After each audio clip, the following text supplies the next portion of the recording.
This will probably be a little bit different than any other course that we've been through. One, we're doing this live. Two, it's me, and I tend to just kind of roll with things, right? So we're gonna kind of get this thing kicked off, and we're gonna go. So just be aware of that. But so it's not going to be super superficial, and it's not going to be a bunch of slide presentations and going through all that. We're going to kind of talk through the beginnings of funnel foundations and the biggest issues that I see people go through, and the biggest struggles. And we're going to kind of roll with that and kind of set that plan and that foundation for your funnels moving forward. So some of this may be review for a lot of people, but it's good to make sure that we're all starting at the same point, at least have that same base of knowledge. And then we'll move into, throughout the course of the next 8 weeks, we'll move into more of the offer creation, hook story offer, more of the marketing psychology that goes into your funnels and how to set those things up. And then we're going to move into actually jumping into ClickFunnels and building your funnel and going into the details of that, and getting into the nitty gritty. And throughout that process, then we'll build out several different kinds of funnels, and show all the tips and tricks along the way for that. And then we'll jump into the more advanced stuff, the custom JavaScript, custom CSS, things like that. They're going to help you make better funnels and serve your business as well as your customers' businesses at a much higher level. So that's kind of the plan going forward. So as we go into these sessions, I've kind of got things laid out. It looks like Aaron's on as well. Good to see you. So if we could just kind of take notes, and as you have questions, I'll make time to make sure and answer everybody's questions as we go through. And we'll probably definitely have a Q&A session towards the end of every session so that we can make sure everybody gets all of their questions answered. And want to, provide as much value as we can there. But I'll just ask, kind of as we have everybody now, if everybody could kind of keep themselves muted, and then I'll stop every once in a while and just see if we could if anybody has any questions we can cover before we kind of move into the next segment of the training. So we've got quite a few people on, so it's good to see everybody. And so we'll go ahead and get started. Just so you know, these sessions are being recorded. All the recordings will go into the members area as well. So you'll have those for the long run. And then also any of the live videos and stuff like that I'm doing in the Facebook group, I'll try and pull those down and put them in the members area as well. So you'll have kind of a simple place to grab all of those things. So like I said, today is, we're going to be covering the funnel foundations. And the reason for that is that this is the biggest problem that I see for people that are coming in, especially coming in new to ClickFunnels, but generally coming into all kinds of software brand new, is they come in and get excited by the belief that, hey, funnels is the answer to my business problems. I just need to jump into ClickFunnels and I need to start building the page. Oh, that one looks nice. Let me click that button and I'll start building on that. And then they get halfway through the process and they're like, oh, crap, how do I do this thing or that thing? Or, hey, I build out my sales page, but how do I add an order form to it? Or I build out my order form, but how do I, how can I add my one-time offer? They go in and they don't really have a plan for what it is they need to build. Or they build out, I see this question come up all the time. It's like, I built my order form, but it doesn't show me where I can change the price of my product. It's like, well, you didn't have a plan for what you needed, so you missed out on a bunch of pieces because you just jumped in and started building.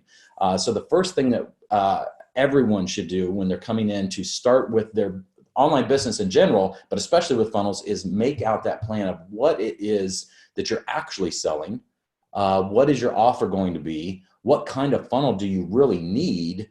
And then map that funnel out. So by the time you get to ClickFunnels, you already have a map of what it is you're going to build. It's just like if you were building a house, you're not going to go down the street to Home Depot, buy a bunch of hammers and nails and a bunch of lumber and start nailing stuff together. You're going to start with laying out a blueprint of what it is you want to build. And you're going to start that blueprint by saying, okay, well, what kind of house do I need? Do I need a 3-bedroom house, 2.5 baths?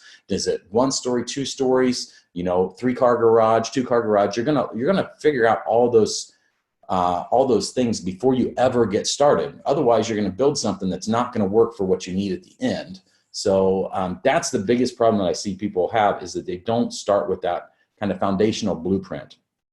And so those are important things to go through. And, one tool that I use just to go through and kind of do that blueprint, one is, thinking through, and I'll share my screen here in just a moment, but you start with thinking through the important piece, which is, okay, who am I serving here? Who are my customers? And where are those customers at? Because, you know, at the end of the day, we can all build fantastic funnels, but if we can't figure out how to get people to those funnels, then what's the point? And then so you start with, who are my customers that need something, and how can I solve their problems? What is the problem that I'm trying to solve? What value can I provide to them? And how do I get in front of them? So you need to understand who your audience is, what your avatar is. And I'll actually go through and provide kind of an avatar checklist, the things to think about it. And a lot of, you know, a lot of you probably already have these sorts of things, but it's something important. If you don't already have one, we'll create an avatar checklist. I'll put that in the members area as well, that lets you go through and say, okay, let me define out who it is that I'm trying to serve and what value it is I can provide to them. Because that's going to help you figure out, where do I get in front of these people at? So that's some of the core foundation that you start with, because a funnel is not just a series of pages. A funnel starts with your traffic, and you have to figure out, you know, a funnel does no good if you don't have something to pour into it. So a lot of people will look at your funnel and say, well, this funnel doesn't convert. And it's not really because they started and they're looking at just the series of pages. Well, the series of pages might not convert with a particular audience. But if you don't start with who's my audience and build the funnel towards that audience, then yes, it's very highly likely that funnel will never convert, because you haven't taken into consideration who is it I'm trying to serve and what value is it I can provide to them to start with. So that's something to always look at when you get started. It's like, who is my audience? What value can I provide? And then from there, I tend to like to start with, like, okay, great, I can provide this value, I can provide this solution. I want to do it in this direction. I want to build a course, or I want to, if it's e-com, I want to create a T-shirt, or I want to create a handmade bar of soap, or something along those lines. Like, figure out what is the value that you're going to provide, and then start thinking about. In fact, Russell does the same thing. It's like, every business starts with, think about the name, and think about the domain name, and think about the logo. Those things aren't necessary to start. You certainly don't have to do that, but I feel that it gives you a little bit of creative juice to get going. And like, honestly, the CF Pro Tools logo that I had created is what brought to my mind the CF Code Lab in the first place, because I worked with Jake Leslie to build the design for CF Pro Tools, and he built this beaker with the code thing in it. And we kind of talked through that, and I'm like, man, I want to change the name of my business to CF Code Lab, just because the logo looks so damn cool. So sometimes that gets that creative juice flowing, just to kind of go through that. And it's an easy thing to do. So what you can do is go to a couple things. I'm gonna share my screen here real quick, just so I can make some notes on the screen as we go. So let me grab my right window here. Okay, you guys seeing my screen okay? If I can get a quick thumbs up, that'd be great. Okay, awesome. Okay, so get on the right monitor here. So one thing that I start with is with logo. One, you can go out and hire a fantastic logo designer. Aaron, I believe that you fall into this niche. I know I've seen Liz talk about, hey guys, if you're in the FAL Accelerator, you need a logo, go talk to Aaron. So you can go find somebody that's really good at doing logos for you. If you're kind of strapped and you need just someplace to jump off, you can try Graphic River. And honestly, I think, let's just pull it up. I think it's graphicriver.net, but it's been a while since I've been there. So let's just do there we go, graphicriver.net. And you can go in here and search based on your niche, based on all kinds of things, and kind of find some really cool starting points for logos. And that kind of gets those creative juices flowing. Think about things like names for your business, like what is the value in it? And so I like to use Graphic River, at least to get the creative juices flowing in your brain. And you can pick tons of logos in here. We could search for logos. You can go through popular ones, and they give you all kinds of branding ideals along this. And it's kind of a cool way to just kind of start thinking about things. So that's one route to start. The other thing you can do is if you're short on cash, you can go to Fiverr and search for logo jobs. I've actually had some really, really good success with Fiverr, finding really, really talented designers. And you might be able to pay $25, $50, $100 to get a really, really good logo designed. You know, I wouldn't use that as a long-term solution, but if you need something quick and easy to get you started, then that's an option to go to. So just a couple tools to think about along that vein when it comes to just getting started with the things that kind of get you started heading in the right direction. Logo design, you know, is something that's pretty cool to get laid out. The other one is domain names. And so you can actually go to the one that I use the most is Namecheap. And Namecheap will, you know, it's got a great search. It's like $9 or something for your domains. They include privacy in the domains, and it's now unlimited privacy. So every year you renew your domain, you get domain privacy with that. So that just means that you're not going to start getting a ton of phone calls, and you're not going to start getting a ton of emails from people that are trying to spam you their services. That's one of the reasons I really like Namecheap, is they include that domain name privacy along with every purchase. And so that's a good one. Looks like we got a chat coming in here. So cool. Yes, awesome. Jeremy says, love Namecheap. Yeah, absolutely. I use Namecheap for almost all of my domains. I still have some old ones that are in GoDaddy, but GoDaddy's a lot more expensive. And I believe they may now include privacy in their domains, but they didn't used to. So I kind of shied away from them over time. And so, you know, you can go in here and just start searching for domain names or keywords that are related to the audience that you want to serve or the business model that you want to serve. And so those are important. And then thinking about that business name, kind of what, you know, the domain names that is available will help sometimes craft the course name you're creating or the business name that you want to use. So it's important as you're thinking through those things to do them kind of in tandem, the business name as well as the domain name. And if the domain name is available, that's super awesome. And I've seen a lot of people do this, and it's actually well worth it if you know you have a business idea that in the long run is going to be extremely profitable for you. You can go and buy premium domains, and I see the ClickFunnels team do this quite a bit. If they've got a product idea and the name that they want to use is taken, don't necessarily count that out. There are ways to go to people. A lot of times the domain names are taken, but they're not being used at all. And people would love to offload those for an extra couple $100 or $500 or $1,000. And if you've got a product that you know that, hey, I'm going to be able to turn this $1,000 domain name and turn it around and make a $100,000 course out of it, then that purchase was well worth it. So you don't have to start there, but it's certainly something to just don't say, well, the domain name's not available, and so I guess I won't use that name for the business, because if it's worth it, it's worth it. And so I've spent money to buy premium domains, and I've seen Russell spend hundreds of thousands of dollars to buy. In fact, for mastermind.com, if you watched that launch at all, the mastermind.com launch, Russell actually has talked about, I believe he paid, you know, more than, you know, a significant amount of money, let's say hundreds of thousands of dollars for that domain name, just because it's like, this is the perfect fit for what we're trying to accomplish. And it's easy to remember. It's easy to say, it's easy to advertise. So those things are kind of important. And that's actually a really good point.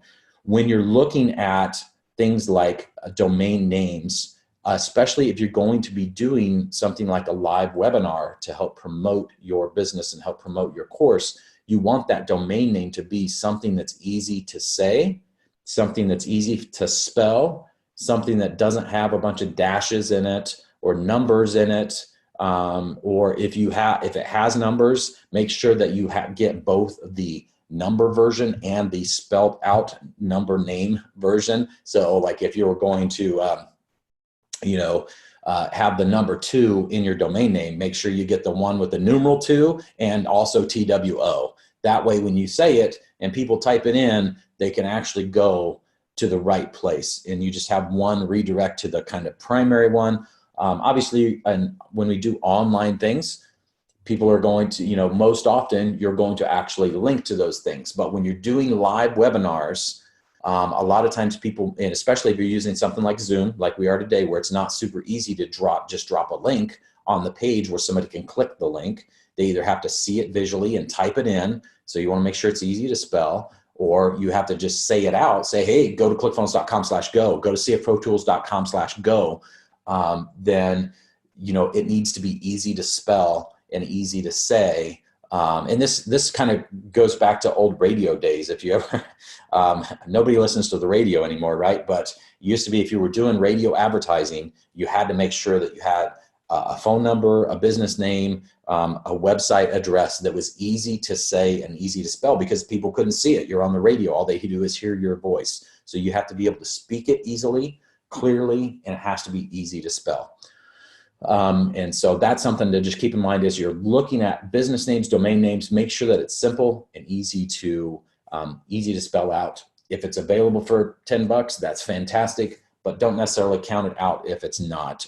You can start to look at variations of that domain. Say if you wanted to use a business, there's another, and this one goes back a lot of years. It used to be that when domain names really started becoming popular, a lot of the ones that you wanted to use, especially if you were doing things like the old style AdSense websites, where you were going to put up a kind of a content site and run ads on it to generate revenue. A lot of those names were already taken. You've got a niche like gardening.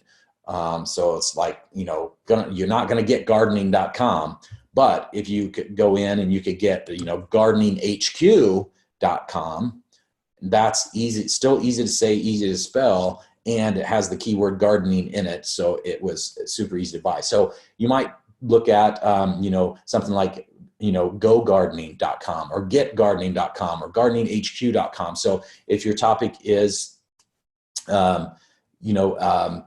funnels, then you could, come in and say, yoga funnels. Say you're going to, create a course on teaching yoga instructors or yoga studios how to make more money by having a funnel attached to their yoga studio, either to sell courses, sell DVDs, or sell people into coming in and getting an annual membership.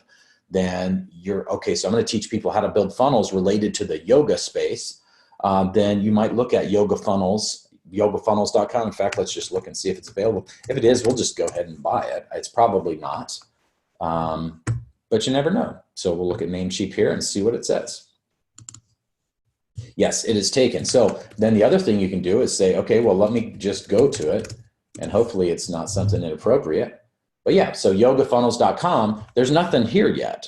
So it's possible that you could reach out to this person. Sometimes and what you can do is do a who is search. And let's see if Namecheap, I usually use GoDaddy for the who is, but let's see if it's actually on Namecheap as well.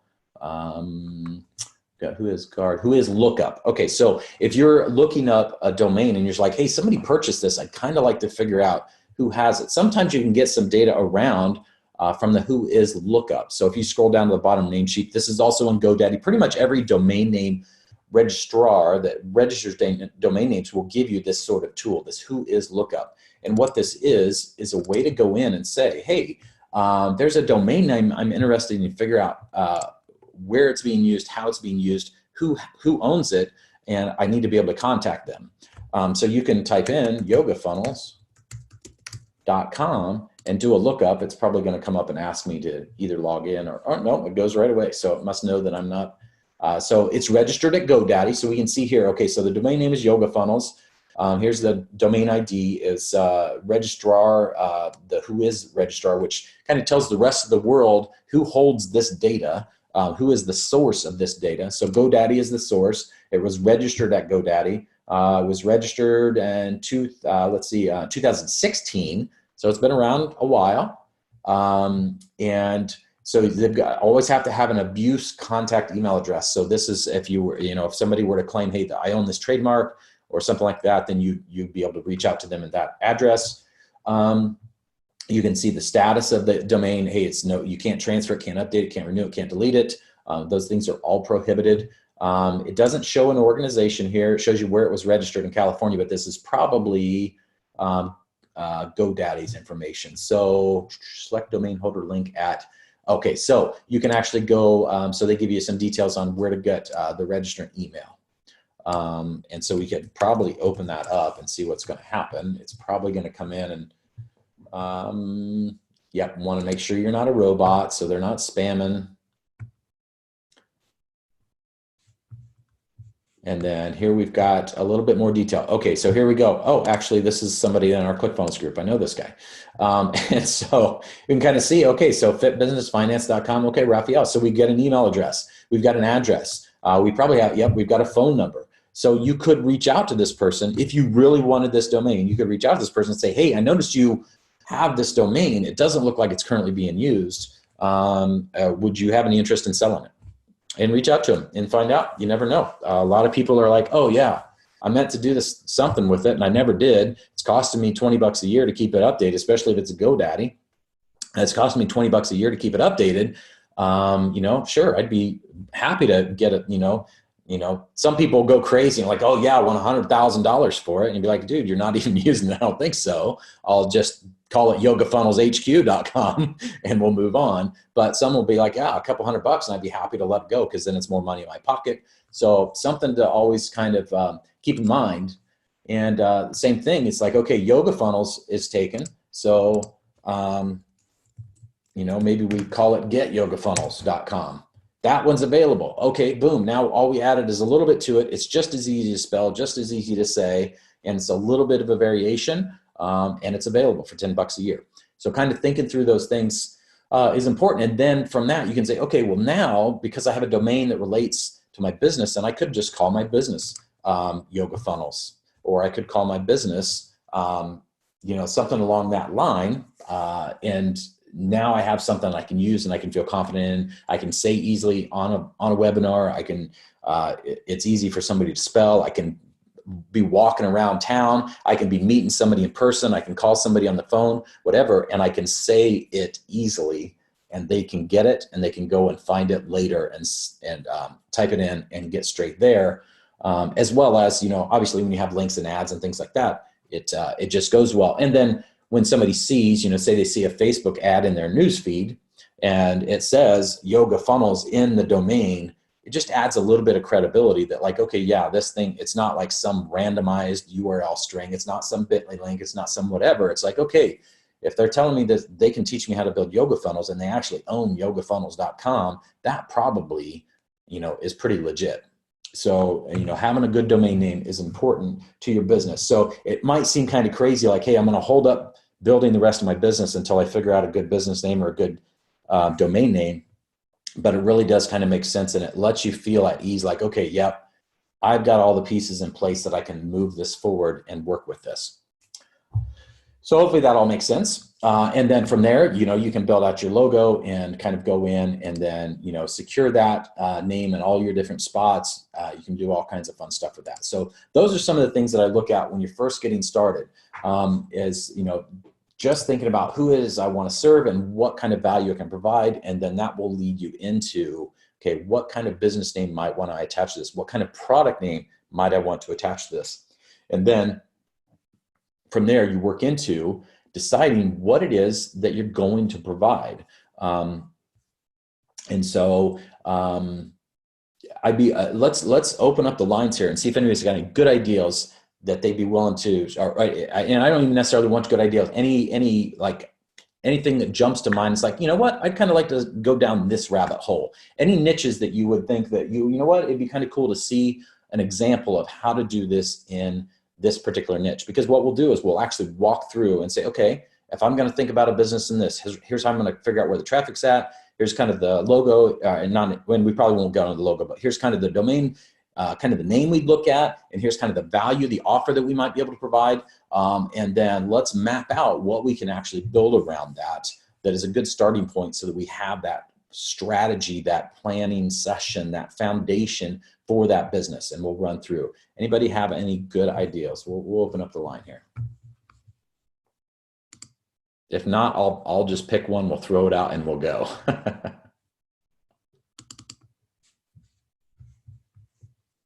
Nobody? Going once, going twice, going 3 times. Okay, well, let's just go down this avenue, because here is one, actually, and I throw out Yoga Funnels, not intentionally, just off the top of my head. One, because my wife is a certified yoga instructor as well as an orthodontist, but she loves yoga. So it's always kind of, we've talked through 100 different business ideas and that. So that's why I kind of threw that out there. just off the top of my head. But let's actually drill down that path just a little bit. This is not a business that I've created. It's a business I thought about a little bit, but let's do the task of actually, let's think about an audience that, like I talked about, the audience would be, hey, I know that as somebody that can help with marketing and funnels, that I can help yoga studio owners make a better, stronger business utilizing online marketing, and particularly with funnels and product creation, course creation, all kinds of things like that. And the reason I know that is because generally yoga studio owners, unless you've really can build a large scale studio, generally don't make a lot of money. In fact, I had somebody that, as my wife knows because she's been to several different trainings with this person, that owns a higher end affiliate studio of a large yoga brand. And she just posted in Facebook the other day and said that, man, she has really been struggling to keep her business afloat. And she actually thought she was going to lose her business. And this is somebody that's attached to a very large name yoga brand. And so it's like, okay, well, as a yoga studio owner, generally, and this is true of all kinds of practitioners, they get into something and do something because they're practitioners, because they're technicians, they're really good at something, not necessarily because they're entrepreneurs. And that makes it really tough because generally then the business is not thought out to the point like, how do I actually make money at this, or make a lot of money at this, or make it profitable? It's more like, hey, how can I, yeah, exactly. Dan says the E-Myth. Dan, I keep seeing your name come up as Gene. So if I call you Gene, I apologize. It mentions the E-Myth, and that's absolutely 1000% correct. If you have not read the book, The E-Myth, The E-Myth Revisited, it's a fantastic book by Michael Gerber. And talks about that there are 3 types of people in a business. One is the technician, one is the manager, and one is the entrepreneur. And so most businesses are actually started by technicians because they're good at what they do. And they're like, hey, I can take my talent, my skill set, and I can serve other people. The problem is that businesses really need to be run by managers and entrepreneurs, not by technicians. Technicians are usually really horrible at being business owners because they generally don't learn and aren't good at the things that a business requires to keep it profitable and keep it afloat. And so, that's what happens with yoga studio owners. So like, man, I love yoga. I would love to be able to teach other people yoga. I'm really good at that, but they don't have all the other skills that come along with how to manage people. Like well, in order to do this right, it has to be open more hours than I can work in a day. So I'm going to have to hire staff, and that staff is going to have to be trained, and they're going to have to be monitored, and they're going to have to do payroll, and we're going to have to do, taxes, and we're going to have to do all this other stuff that has nothing to do with owning a yoga studio, and they're miserable and they hate it. And because of that, the business suffers, and it's a passion project versus an actual business. And so yoga studio owners tend to struggle financially, because they're doing what they love, and that might be enough to keep them somewhat happy, but it's never going to be super, super profitable unless they learn how to become an entrepreneur, unless they learn how to better market their business and offload those things that they aren't the greatest at. So actually, absolutely. Dan says most technicians end up creating a job, not a business. And that's absolutely right. We're all guilty of that. It's like, okay, I'm really good at this. I want to build a business. And then before you know it, you're working in your business, not on your business. And it's taking up all your time, and it never grows. You kind of get to a certain level, and then you're spinning your wheels. So I've had that ideal many, many times. Like, okay, I know that this is an audience that I can serve. This is an audience that I can help. This is an audience that's passionate, that loves what they do. And because they are business owners or want to be business owners, many are like, hey, I'm a yoga teacher, but I want to start my own studio. But I don't know how to do that, or I can't do that because it's too expensive, or I don't make enough money to do that. So how can I jump in there? I know that's an audience that, okay, anytime you have an opportunity to teach somebody else how to make more money, they will be willing to pay to learn how to make more money. It's just, those are kind of like Russell teaches, the three core areas that you can build a business around, health, health, relationships, and finance. So, or health, wealth, and fitness. So you can say, okay, if you can teach, or not health, wealth, and fitness, health, wealth, and kind of love. If you can teach somebody else how to be more healthy, how to solve their health problems, they're willing to pay for those things, because when somebody's in pain and you can get them out of pain, that's valuable to them. If you can show somebody else how to make more money, save more money, build an investment, be able to retire early, things like that, they're willing to pay for that, because that's a valuable thing. It buys them back time. It buys them a better lifestyle. And that's what most people are looking for, is freedom. So anytime you can teach somebody, especially in this case, a yoga studio owner, hey, I can show you how to build a better business that's going to buy back your time. And it's also going to make you more money so that you can actually enjoy the life that you've been trying to build and get more of the freedom that you've been looking for. It makes a super, super simple pitch. And then relationships, same thing. People that are in pain because their spouse left them, or their spouse is cheating on them, or they just want to have a better marriage, or they want to have a better relationship with their kids. People are always willing to pay for those sorts of things. There's always value you can provide there. So in this case, let's go down that funnel, or that rabbit hole of, okay, we've got yoga studio owners. That's our niche. That's the area that we want to serve. And how can we serve them? Well, we can serve them by showing them how they can better market their businesses online using funnels to get people to come in and actually join their studio. And so that's kind of the area. So it's in that wealth area that we're serving people. That's the overall. So you look at, when you're looking at, am I going down the right path? You need to start with one of those big three. If the niche you've chosen doesn't fit into one of those big three, there's a good chance you're going to really struggle to make it successful. There are plenty of niches where people have had kind of the one-hit wonder success, and they've done something awesome, and that's great. But when you're just getting started out, especially, but in majority of cases, if you can't mold your niche into one of those three key areas, you're going to struggle a little bit more to get started and get traction and make profit. So this one falls into that wealth. We're going to teach yoga studio owners how to build more money, or how to make more money, how to build a better business. And we can do that. Okay, do I have a way that I can provide value in that? Well, absolutely. We can show them teach them the things that we've learned about funnels and how online marketing can help them build a business. And so we're going to go down that vein. So, and then we start thinking about, okay, well, if I'm going to teach them how to build a better business via online marketing and building a funnel, how would I want to go about delivering that? And this is an important thing that people don't often think about when they're first getting started. It's like, how am I going to actually get my content, whether that's a physical, hey, I want to sell a t-shirt. That's awesome. And then they go out and they build a funnel. Oh yeah. And I sold 100 t-shirts, but oh crap, I don't actually know how I'm going to deliver and ship and track and maintain and follow up and do customer service and all these things. And then it's like they get crushed by the weight of all the pieces that you didn't plan out in the beginning.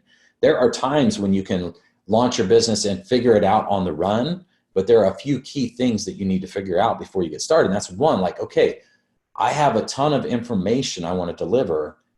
How is best to deliver that information? Is it going to be something like this where we're going through an 8-week live course? Is it going to be something like group coaching? Like, hey, every week we're going to get live on a Facebook call. We're going to have a group of people and we're going to go through and answer everybody's questions and problems and work together. Is it going to be some sort of a mastermind? Like, hey, we're going to hold an event and we're going to bring 50 people or 100 people in, and we're going to talk about everybody together. We're going to talk about online marketing and yoga studios, and we're going to have kind of a mastermind. Everybody's going to get to share their experience and see how that's going to work. Or is it going to be, hey, it's just going to be recorded videos. I'm just going to talk to the camera, and we're just going to talk and talk and talk, and I'm going to teach, and I'm going to lay out this course structure, and I'm going to put a course out there, and it's on demand, and the person can come in and consume the content at their own pace. That's one route. Or, hey, I'm going to write a book on how to do this, and I'm going to sell the book. So there's dozens of ways that you can actually deliver that content.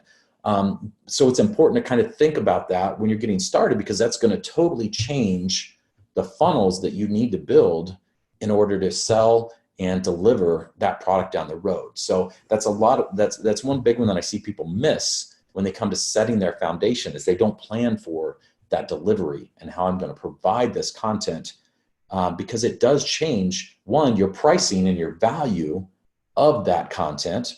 And you have to look at those things when you're looking at long-term profitability. And then also, how am I going to get somebody from step 1 to step 2 to step 10, which is to finally be in my content and receiving the value that they paid for. And that's super, super important. So if we look at yoga studio owners and say, okay, I want to provide a ton of value by teaching them how to use funnels and online marketing to build their business, to make more money, to hopefully free up some time, allow them to hire more staff and do a lot of those things. How would it be best to deliver that? So, a couple key ways would be, hey, I want to create a course around that. Okay. So there's probably enough in funnel building that you could build a course around how to build funnels. And hey, if I tailor that specifically to yoga studio owners, the content is really probably pretty similar for any type of business. But if I can tailor it and tailor my message and speak specifically to those yoga studio owners, then it's going to be much more appealing to them. It's going to be more, they're going to connect greater with it. And so, hey, I can create an online course that steps through and has specific examples of how they would use it for their yoga studio to actually build a stronger business. So, okay, so we want to create an online course. Okay, so that's easy enough. So that means I'm going to need, and let me see if I'm going to open up a new document here. You guys still see my screen? I should probably flip back to my main camera here. So instead of staring at my blank screen the whole time. So let's just create a new, we're just going to create a new Google Doc here real quick. And we're going to kind of map some of this out, and then we'll map out a funnel using, I like to use the Google Drawings application to actually kind of map out, because you can, say, hey, I want to add boxes. I want to add a box here, and this is step 1, step 2. Oh, I got it. Insert again. There we go. Okay, step 2. And you can draw different shapes. And so you can kind of draw these things out. So this is a tool we'll get into as we start kind of mapping out what is our funnel and how does it work and how does it connect and where do we bring people in and all that. So we'll jump into that. But first, let's just kind of do just a rough draft of how to kind of get this going. And let me zoom this in a little bit.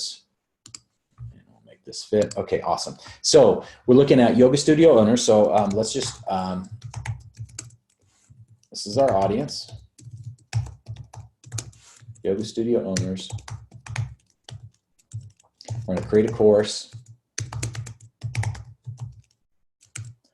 And I'm a big fan of, and Russell teaches the same thing, and a lot of people teach the same thing. I'm a big fan of starting in the middle of your value ladder. So if we look at value ladders as, it's kind of important when you're looking at your business, like, okay, I can provide a bunch of value, but if that's all I do is like I have one thing and I provide a bunch of value in this one thing, it's kind of hard. It's always easier when you have a business if you can continue to provide more value to the same customers than it is to go out and try and fish for new customers every day. You want to do a little bit of both. You want to, like, hey, if I can go in and get a couple new customers every day, but I can continue serving the 10 or 20 or 100 or 1,000 that I already have at a higher level, then it's going to be easier to keep that growing and going than it is to constantly be like, okay, every time I serve one customer, they go out the back door and I got to go out the front door and find a new one and drag them in.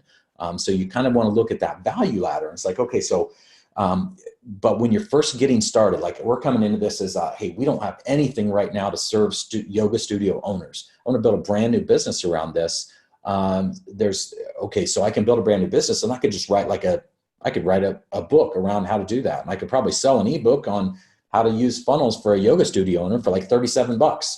And that's great. But man, I got to sell a lot of $37 products to make enough money to make this business worthwhile. And it's going to take a lot of effort. It's going to be just as much effort to write a book on building funnels for a yoga studio as it would be to create a course.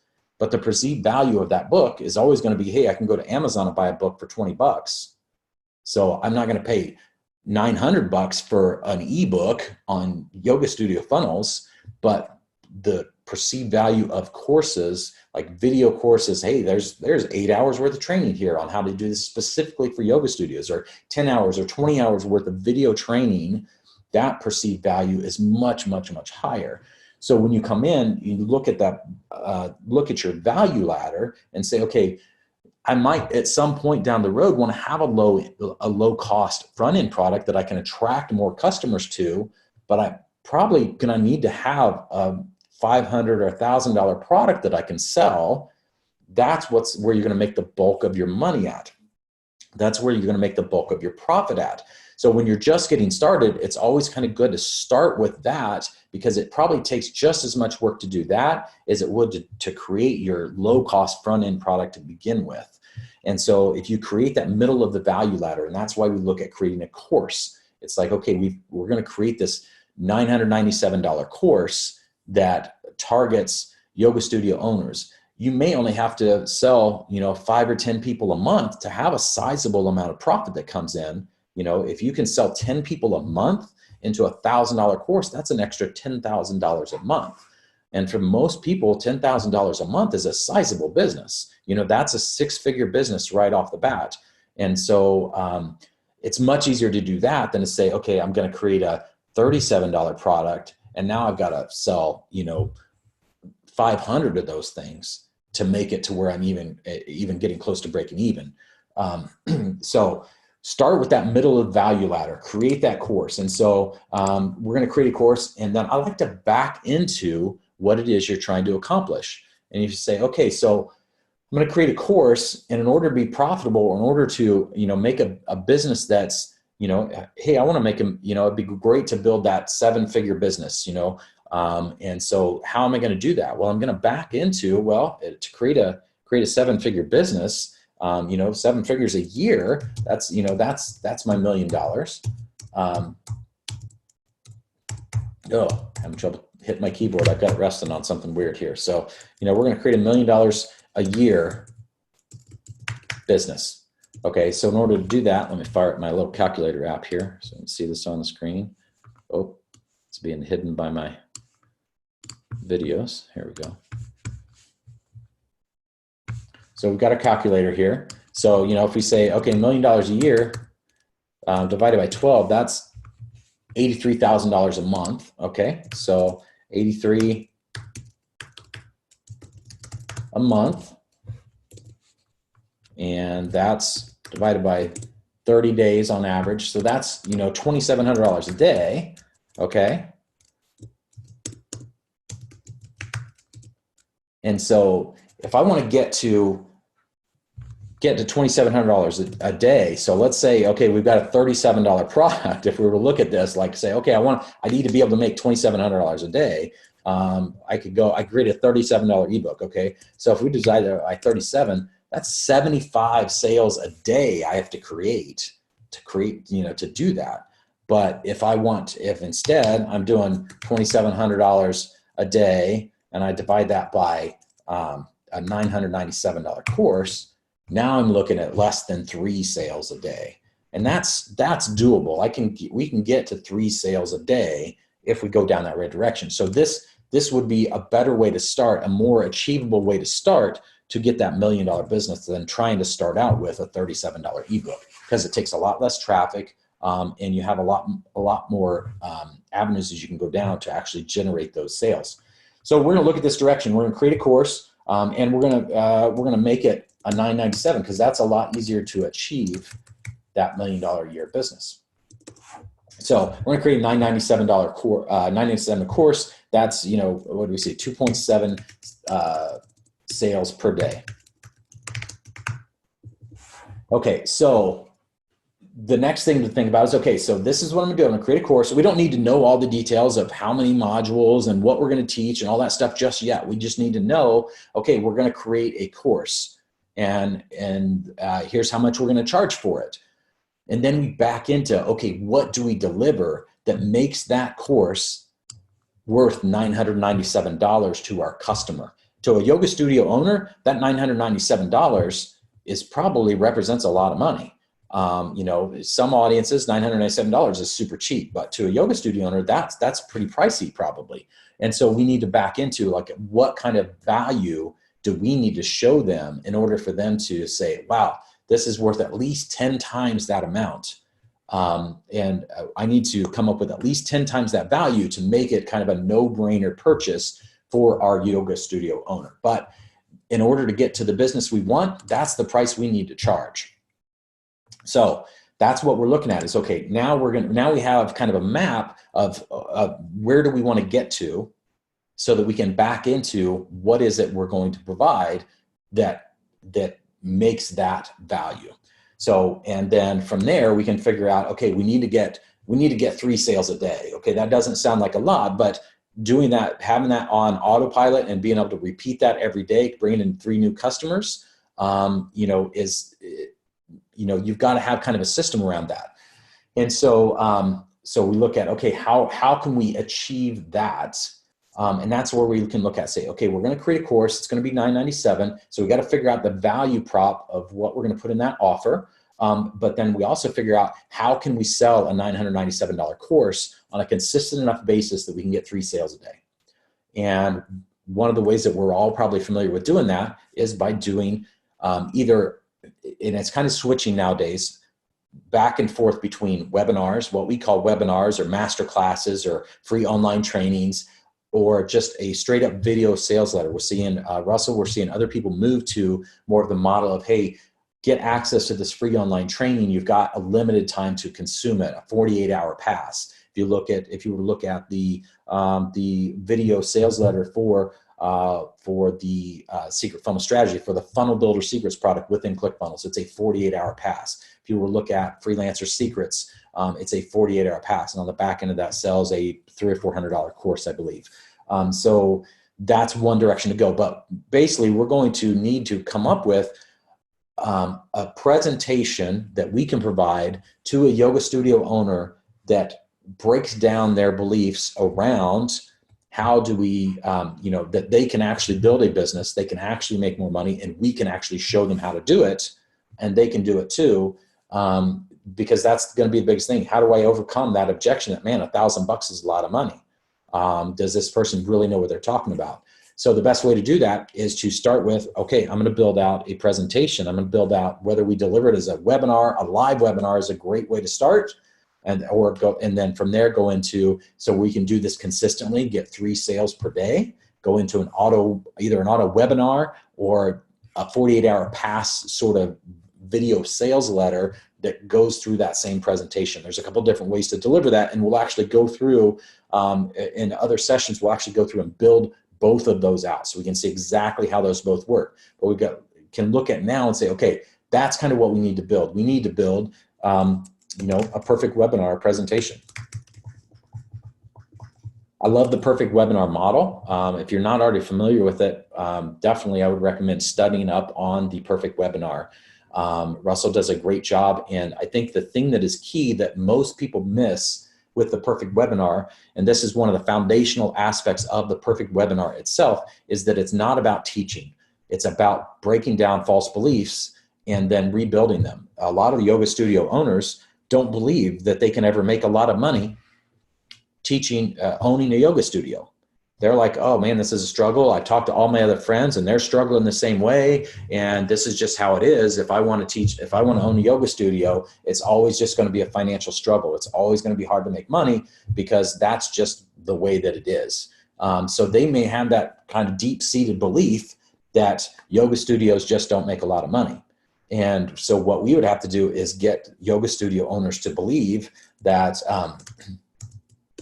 so if we were to look at the perfect webinar, the first thing you want to do is kind of build out what is that big domino statement? What's the one belief that if you can get the yoga studio owner to believe this one thing, they'll have no choice but to say, hey, man, that's totally worth $1,000 and give you $1,000. And then you can take that and then help and serve them. So if I can get yoga studio owners to believe that funnels are the only way to build a profitable yoga studio business, and that yoga funnel secrets, I'm just making stuff up here as we go, yoga funnel secrets is the only way to quickly and easily learn how to build a profitable yoga funnel. Then they'll have no choice but to buy my course. Course, not curse, course. There we go. So this is kind of what you look at and you say, okay, so when it comes to the perfect webinar presentation, this is kind of the first thing. It's like, if I can get yoga studio owners to believe that funnels are the only way to build a profitable yoga studio business, and that yoga funnel secrets is the only way to quickly and easily learn how to build a profitable yoga funnel, then they'll have no choice but to buy my course.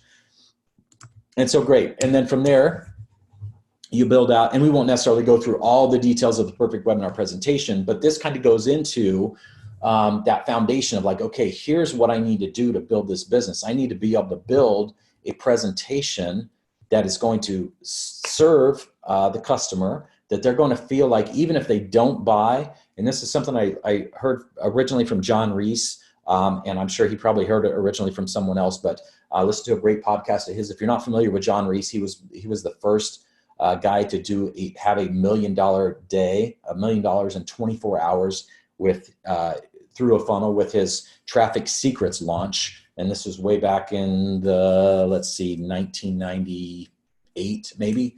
Might have been early 2000s, actually. So he was, so John has a podcast, and John said in one of those podcast episodes that I listened to, he said that a truly valuable marketing is marketing in which your prospect or somebody that might be your customer comes into the experience of your marketing, and that even if they leave and never have purchased anything, they still feel like they received value.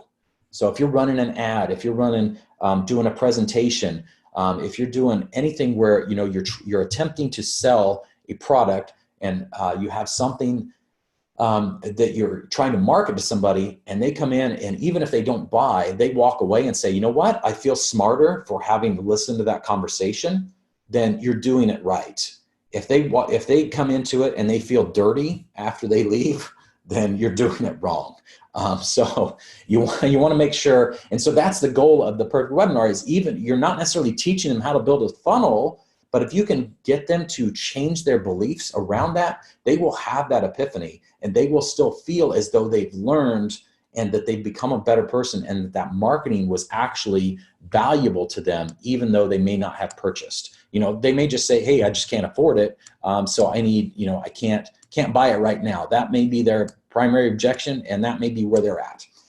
And that's okay. But if they still leave that event and say, you know what, even though I didn't buy, I still feel like I learned a lot through the process, then you're doing it right. And the perfect webinar is a great way to do that, because it allows you to break their beliefs so that now they've got a brand new set of beliefs. And that person that has a brand new set of beliefs is totally every time going to feel like they learned something, because in order to break those beliefs, they have to take on new beliefs, and those new beliefs are learning. So as much as it's not about teaching tactics, it's about teaching strategy and changing beliefs, and people will always feel enriched because of that.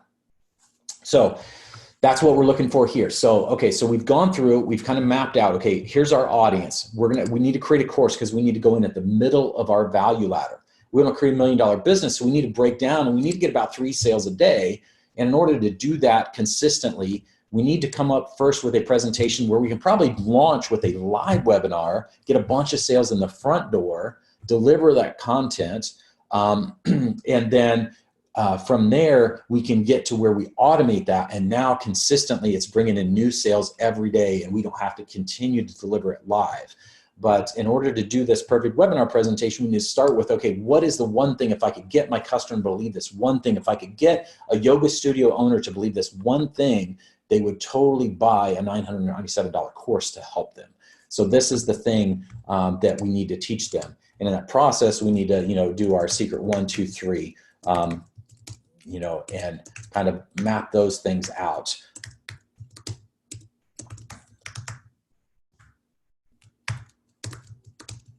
and go through those things. And so, and secret number one, for those that don't already know this, the secret number one, when we look at building out a webinar presentation, using the perfect webinar script, we have one big belief, one core belief, and that is this. That is our, core belief statement. This is what we call our domino statement. And none of this topic is mine, by the way. You probably all know this, but this is all straight from the Russell Brunson playbook. I love Russell. I love this methodology, and I love to be able to share it and kind of break it down, because I feel like, just like with the foundations for funnels, there's foundations for this process that a lot of people miss.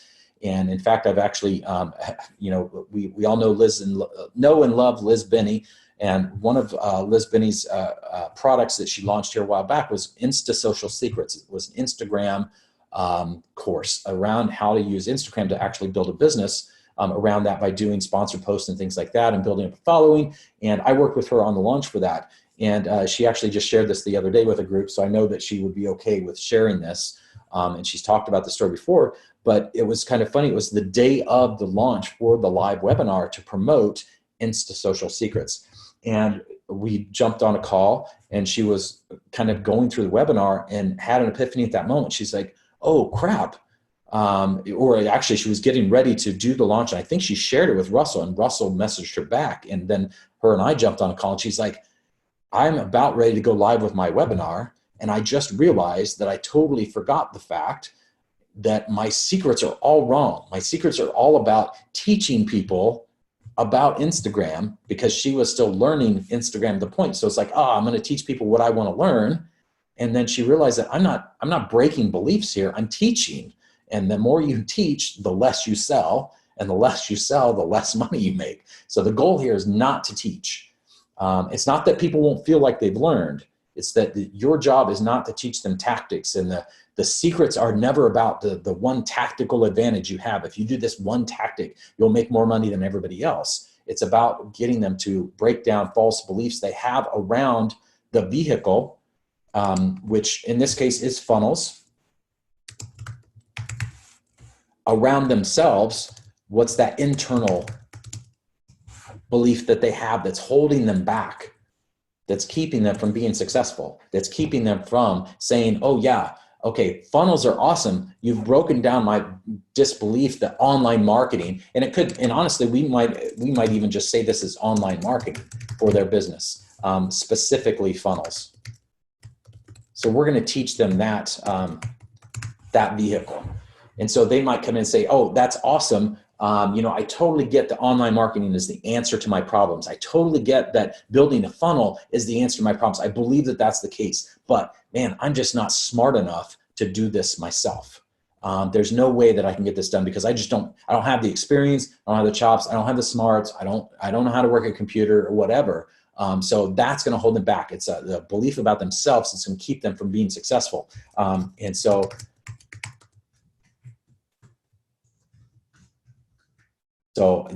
I'm not smart enough. I don't know enough. I'm not techie enough to use online marketing to build my business. So that's going to be an internal struggle that they have, an internal belief that they hold that we need to break down and show them, look, you don't have to be a techie in order to get this. You just have to you have to act like an entrepreneur, like a business owner, and understand that funnels are the way. And then we'll give you the tools. We'll teach you how to do this simply and easily so that anybody can do it, even you, even if you've got no tech experience skill. And part of the reason that I'm going through this, just so you know, is not just to rehash stuff that you probably already know, but because it is foundational to the next step of the process. Is when we're crafting our landing page and our hook and our story and our offer. These are the things we're going to go back to bring that message to the forefront, so that we've kind of pre-framed the things that we're going to cover when they get to the landing, or when they land on that landing page. This is going to set that frame so that when they get to the presentation, they're already prepared to discover these things and change these beliefs, so that by the end of the presentation, they're primed and ready to buy. So it is kind of that foundational thing that's going to add into how we craft our funnel. And so if we can think about these things in advance, it's not only going to help us build our presentation, but it's actually going to help us build our landing pages and our funnels in the right direction. And so the next thing is to actually go through and look at what are the external struggles that they might be coming up with. So what is, what's an external thing that they might be struggling with. It's like, okay, so I totally get that online marketing and specifically funnels are the answer to my problems. I know that somebody could be successful. I can see how that could help a studio owner be successful in building a big enough business to be profitable and run a 6-figure a year business. Okay, that's great. I get that. And okay, initially I thought I wasn't smart enough, but you've taught me that funnels don't have to be complicated, and I don't have to have a PhD in computer science to be able to build these things out. So I totally believe I can do it. But man, this thing outside of me is holding me back. And so a lot of yoga studio owners might say, like, I don't live in a big enough city. I don't have a big enough audience.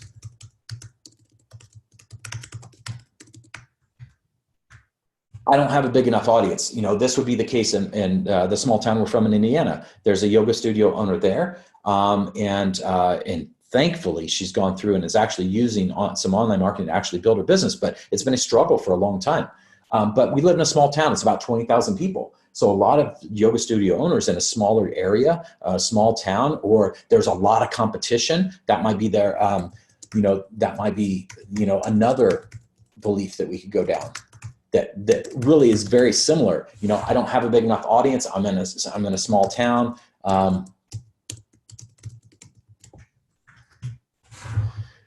There's too much competition in my area. I can't be successful because of that.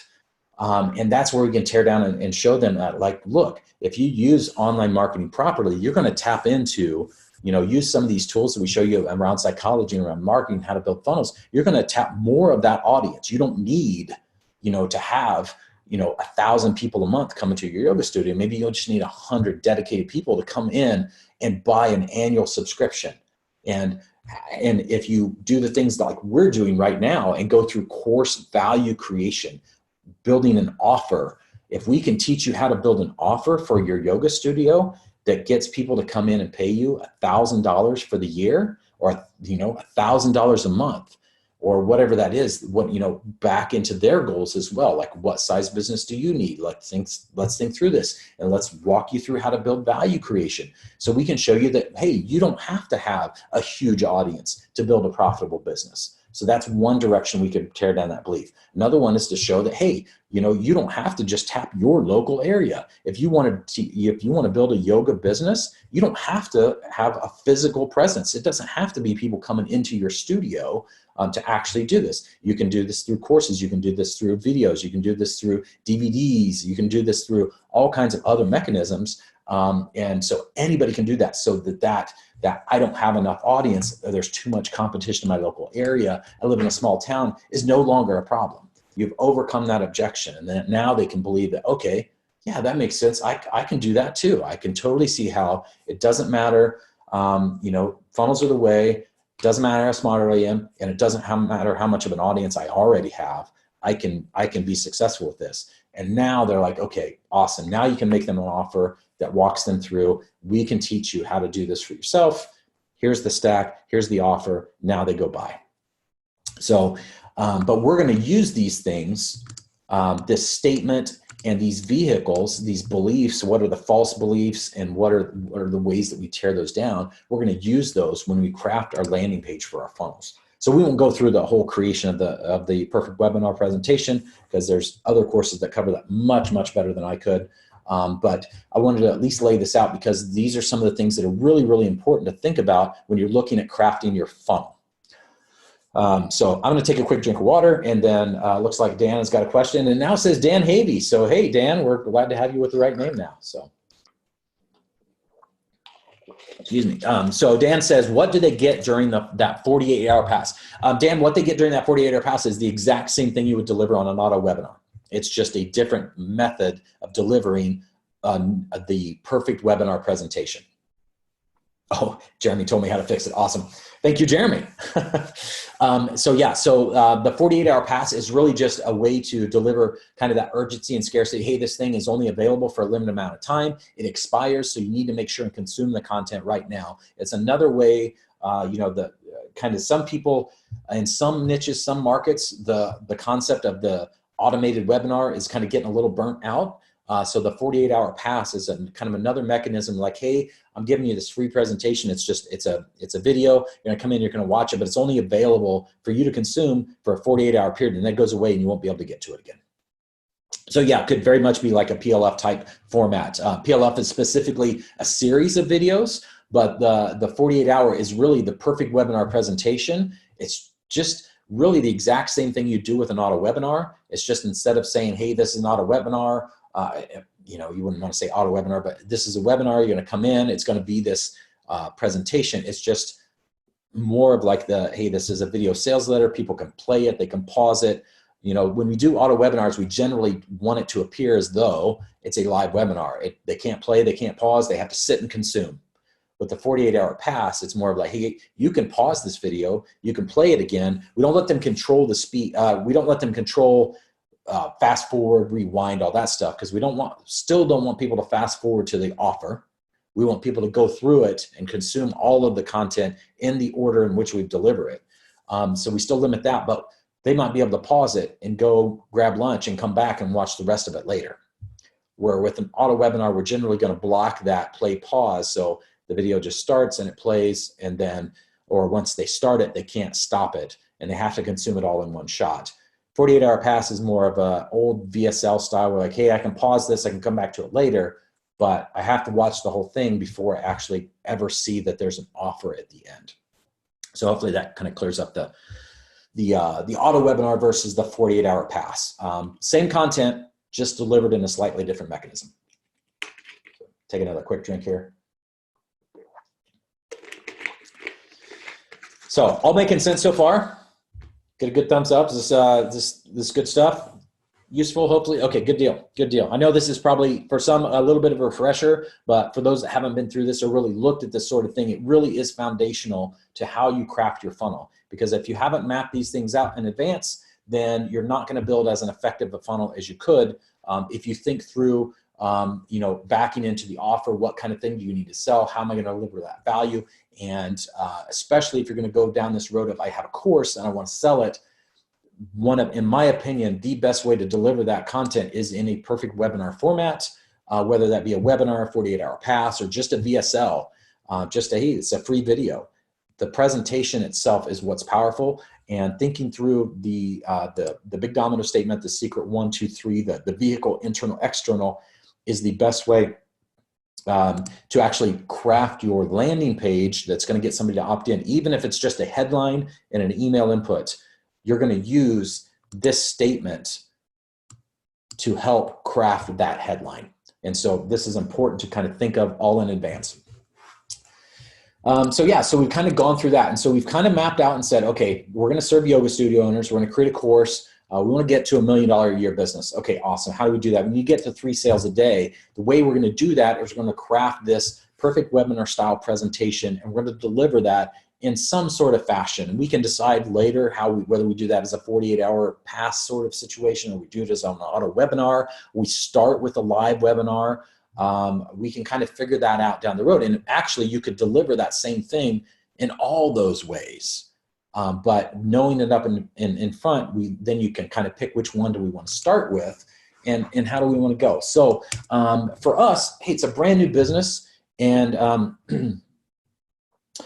just real quick, Jeremy asked the question, you're going to cover how to deliver the 48-hour pass in a later session. Absolutely. We will go through how to build out all these different types of funnels. We're going to kind of step through the foundational stuff. Next week, we're going to go through the hook story offer, because again, it ties directly into how you're going to craft your funnel and your landing pages. That's all going to go into how to build that sales message, the landing page, the sales pages, the order forms, all that stuff. It's going to go into that. So we're going to talk through that on the next session. And then we're going to jump into the kind of nitty gritty of ClickFunnels and getting started, getting that all set up properly. And then the following sessions will be going through and actually building out all of these different types of funnels. So we'll absolutely go through the 48-hour pass funnel, as well as the auto webinar funnel, as well as the live webinar funnel, as well as the order forms. We'll go through membership areas and how to deliver the content and all those things. So we'll cover everything it takes to go through and build this business from what we're doing today all the way through to profitable business at the end. And then we will get into the really nitty gritty stuff of how to make it beautiful, how to add the custom CSS, how to add the custom JavaScript specific to ClickFunnels so that you can do the little nitty-gritty stuff that can make your funnels convert that much better. Yeah, so we'll go through all those things. And so we've kind of gone through this, we've kind of mapped this out. And so what we look at is say, okay, what makes the most sense for me today with what I have to actually go down this path? So I've kind of mapped out who it is I'm talking to, what I'm going to create, how I'm going to get to my $1 million a year business. I've got my, and in order to do that, I need to do the perfect webinar presentation. And I've got that somewhat mapped out. So how do I deliver that presentation to my customer, to my prospect at this point? How do I get them in, and how do I deliver that to them today? What's the best way for me to get started? Well, in this case, it's like, okay, the best way for me to get started with this might be just to do a live webinar. Just let me throw it out there one time and see how it works. And so we're going to go down that path of live, so I'm going to do a live webinar because I don't, it might take a few times to practice, and I don't have to practice 100 times by myself before I see whether it's going to convert or not. If I just can schedule one and I can get people to it, which we can figure out through, email blasts, we can figure out by, doing advertising through Facebook or YouTube videos, or, there's tons of ways we can get traffic. I can work with somebody else that's got a big list that's like, hey, I want to help, maybe you can work with a JV partner that's got a big yoga studio on their list that they serve in another way. Maybe they help them with, advertising. Maybe they help them with delivering t-shirts, or maybe they help them with, like if you could reach out to somebody that helps actually build yoga studios. Like there are things, especially if you were to look at yoga studios, one of the things that's kind of becoming more and more trendy, it's been around for a long time, but now it's being talked about more and more, is hot yoga. Well, hot yoga means you have to have heaters in your facility. So there are people that specialize in installing and providing heaters for yoga studios. So you could go to a vendor that specializes in that and say, hey, you probably have a list of yoga studio owners that you serve. I would love to help you serve them in a greater value. Would you mind sharing your list with me so that I can reach out to them, and I will be sure and mention that, hey, we're connected via you, and I'll send an email out to them that tells them, hey, I want to help them build a better business. It helps your customers. It helps me serve people that I want to serve. And that's one direction you could go down, and actually getting in front of the people that you need to serve. And that would be enough, even if you only had, 10, 20, 50 people on a live presentation, it's a great way to get the ball rolling, to get started, get you practice, get you to be able to see how people are going to respond, answer those questions, so that you can see, okay, is this going to be effective? And am I headed in the right direction? How is my belief statement working? How's my secret 1, 2, 3 working? Is it hitting with people? Is it connecting with people? Is that really their false belief? Are they struggling with that? And did I help them have that epiphany moment that got them over that false belief? So live webinar, we're going to pick that. We're going to go with that direction. So we know then from a live webinar, we need some way to actually deliver that webinar content, right? So that's something that we need people to be able to, just like we did today, we jumped in on this live session. We need people to be able to join us in a live format. So we need to make sure we have the tools to be able to do that. And so we need to look and say, okay, well, there's a few ways we could do that. We've got tools like, GoToWebinar that will help us deliver live webinars. We have tools like Zoom, like we're using today. Zoom has a webinar format that we can use. And so we could use Zoom. There's tools like Webinar Jam that will help you deliver live webinars. They also have a complementary product for auto webinars called EverWebinar. I'm not a huge fan of Webinar Jam. I would recommend GoToWebinar or Zoom webinars. Those both work great, but GoToWebinar, Zoom webinars, Webinar Jam, great tool. Another option is just using a YouTube Live. You could stream your webinar presentation into a YouTube Live room. You could get people to register, get onto an email list, send them an email that says, hey, on this particular day at this particular time, I'm going to go live in this place on YouTube. Go there and watch it, and you deliver the presentation. They can interact with you via the chat on YouTube Live. So that's another option you could use. You could also do Facebook Live. These, again, you don't get nearly the interaction with those. You kind of have to monitor your comments, and you might need to have somebody help kind of moderate and things like that. But it's a free way to deliver the content in a webinar style format. It obviously requires that your customers be on Facebook. But that's another way to say, hey, I'm going to deliver this content in a live format at a given time. So you need to show up. And so these are the ways that we could go down. So these are just some of the tools, and there are others. There are plenty of others webinar tools. There's Webinar Geo, it's like GEO. There is, I'm spacing on a couple of the other tools. I actually met the owner here a while back. David Abrams runs a platform that's actually a really, really good webinar platform. I've not used it myself, but I've talked with a lot of people who have used it and they really liked it, but I'm spacing on the name right now. But these are just some of the things that you can look at. GoToWebinar is fantastic. Liz Benny uses GoToWebinar for her webinars when she's doing live webinars. We just used for the latest Russell live webinar, we used GoToWebinar for the funnel scripts when he did a pitch with Jim Edwards for funnel scripts for the new lifetime access to funnel scripts. They used GoToWebinar. The big benefits for GoToWebinar over something like Zoom is that GoToWebinar has a lot more marketing tools built in to their platform. So you have a lot more control over the emails, the reminder emails and things like that get sent out through GoToWebinar. So you can have a lot more formatting. You can make them look pretty. You can send out a lot more of them. You can have specific control over the entire email, where when you go to something like Zoom, Zoom's a lot less expensive than GoToWebinar for their webinar platform. I use Zoom Webinar. I use it for that reason, because I'm not running live webinars all the time. I do them every so often, and I want to just be able to use their webinar platform to actually publish straight to Facebook Live. So I choose Zoom Webinar because they have that great integration, and it's a little less expensive.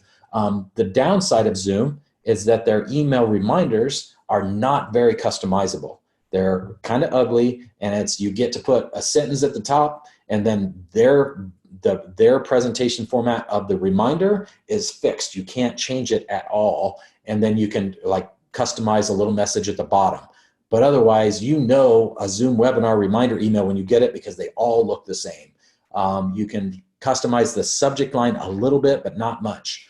So you're really kind of limited. It's a great tool, and when you use it in conjunction with your own reminder emails through something like ClickFunnels or through your autoresponder service like ConvertKit or MailChimp or ActiveCampaign, something like that, then it can work very well. But it's a great tool for delivering the content, not necessarily a great tool for email reminders. Webinar Jam is another one. It has great tools for your marketing side of things. I'm not a big fan of the platform for delivering the content. It can get a little clunky, especially from the presenter side. I think it works well for the consumer, but it gets a little clunky from the presenter side, especially if you're going to have multiple hosts for your webinar. It can get a little clunky, but it can work well. And once you get in it and it works well, for those that love it, or for those that use it and have good success with it, they absolutely love Webinar Jam. So it's another one to look at. YouTube Live, again, super, super simple. You can go live on YouTube. You can share your screen. You can share your video. You can bring other people onto the YouTube Live. So there's lots of kind of cool ways that you can use that. And Facebook Live, again, Facebook tools are getting better and better, but the way that I use Facebook Live when I want to do something like we're doing today, where I'm actually sharing my screen, but I'm also talking to the camera, and I have you can see my face, is I use Zoom Webinar, and I schedule a webinar, even if it's only me on it. I do a Zoom webinar, and then I stream that live into a Facebook group or onto a Facebook page. That way, I don't use Facebook Lives. Like, you can now go to your Facebook Live page and say, hey, I want to go live. And you can either use your camera and just speak to the camera, or you can show your screen, which may work great if you're just showing a slide presentation for the perfect webinar and you don't want to show your camera at the same time. Then you can do a slide presentation and show your screen. You can only do one at a time. So sometimes that's not the greatest. So that's one of the downfalls of Facebook. And again, they don't have the reminder systems. They're not going to send out reminders when it starts and all that. You'll have to manage all that through your own email tools. So these are just some of the tools to look at for live webinars. If you're wanting to run a live webinar, here's some options to look at. I highly recommend Zoom. It is my go-to for running webinars today. But GoToWebinar is also, once you get to, if you're get to the point where you're, you're building that $1 million a year business and you want to be able to scale that, you might be looking at going to, especially if you're going to do live webinars with large scale, you're going to have 1,000, 2,000, 3,000 people on at the same time. And you want to get as many people in as you can, then going with a tool like GoToWebinar is probably definitely going to be affordable at that point, because you're going to make so much more from that scale of people than the cost of the tool is. And you've got a lot more control over the marketing tools inside of GoToWebinar. But if I had to choose, I would start out with Zoom Webinar as my tool of choice for live webinars today. So that's kind of some of the live webinar tools. I'm kind of sharing this as the foundation for, like, here's kind of the tools that we need, and to think through, like, here's the options you need, the things that you need when you're getting this started. So we've got our live webinar tools here. And then the other things we're going to need is, like, hey, I need the ability to be able to send people emails. Like, they're going to come and in some way they're going to let me know that they're interested in attending my live webinar. And so I need to be able to collect that, and I want to be able to send them emails. So, I need some sort of email autoresponder. And so you're going to be able to send reminder emails through all of these platforms, these first three, not YouTube Live, not Facebook Live. They don't, Facebook, you can actually set up an event, do a scheduled Facebook Live, and people can click and say, I want to get reminders, but you don't really have any control over those reminders. They're just going to get a reminder from Facebook that says, hey, this event's happening at such and such a time, don't forget about it. And YouTube Live probably does the same thing, but I think it's the same thing. They can probably subscribe to the event and get notifications, but you don't really have any control over those things. But so we want to be able to send out emails to say, hey, great, thank you for registering for the event. Here's how to get access to it. Here's what to expect. As well as, hey, we're getting ready to go live tomorrow. And then the day of, hey, we're going live in 8 hours. Hey, we're going live in 2 hours. Hey, we're going live in 15 minutes. And here's the link to go join us. We'll want some sort of a tool to be able to do that. And so, in this case, we'll want some sort of what we call an email autoresponder. That's a way to respond back to these people. And we want a tool that can do broadcasts for a live webinar. It's easier to do broadcasts for a live webinar because you know exactly when it's going to happen. So you can actually go and hit send. Hey, a lot of times you can pre-schedule those, but you can say, hey, on this date at this time, I want to send an email to this list of people, and it will go out. Versus somebody signed up, and a day after they sign up, I want to send them this email, and a day after that, I want to send them another email. That's the traditional autoresponder method. In this case, we would need a tool that has the broadcast ability as well. Like, I want to send an email right now or at this particular time to this group of people. So we need that sort of tool. And so there's plenty of tools that will allow us to do that. Obviously, we have the first with ClickFunnels and Actionetics. That's, a great tool of choice. We're probably most familiar with that one. But you can also use tools like ActiveCampaign is a very popular one. It has some great campaign style tools for autoresponders, but will also let you send out broadcasts and do things like that. You also got tools like one that I've used for 100 years, it seems like, is Aweber. And so you got Aweber, you've got ConvertKit, we've got MailChimp.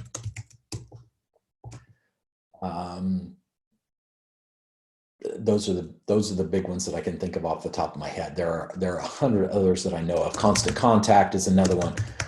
So these are just some of the tools, some of the style tools. Mad Mimi is another one that Jeremy mentions here. So that would be another style one. I'm not familiar with Mad Mimi. I know of it. I've not used it personally, but I know it's a great tool, and I know that a lot of people have used it and had great success with it.